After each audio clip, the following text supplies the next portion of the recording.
नमस्कार, मी ज्योतिषाचार्या संजू. आज आपण षष्टम स्थानातून चंद्राचे भ्रमण चालू असता काय परिणाम देईल त्या विषयावर आपण चर्चा करणार आहोत. पत्रिकेतील षष्टम स्थानावरून आजार व शत्रू पाहिले जातात. म्हणजेच या स्थानावरून जातकाच्या आयुष्यात वाईट बाजू पाहिल्या जातात.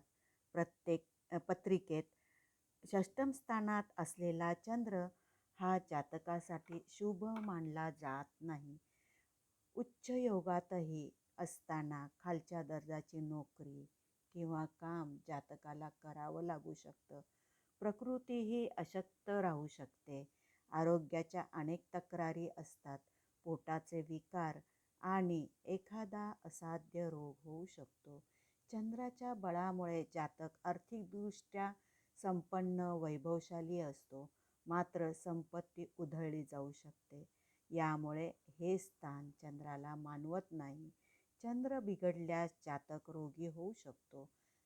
त्यात भर म्हणून शत्रूचाही त्रास जातकाला सहन करावा लागू शकतो. व्यसनासह भावंडांशी मतभेद होऊन घरात कलह वाढू शकतो. असे हे षष्ठस्थान. त्या स्थानामध्ये चंद्रग्रह असता असे अनेक प्रभाव जातकावरती पडत असतात.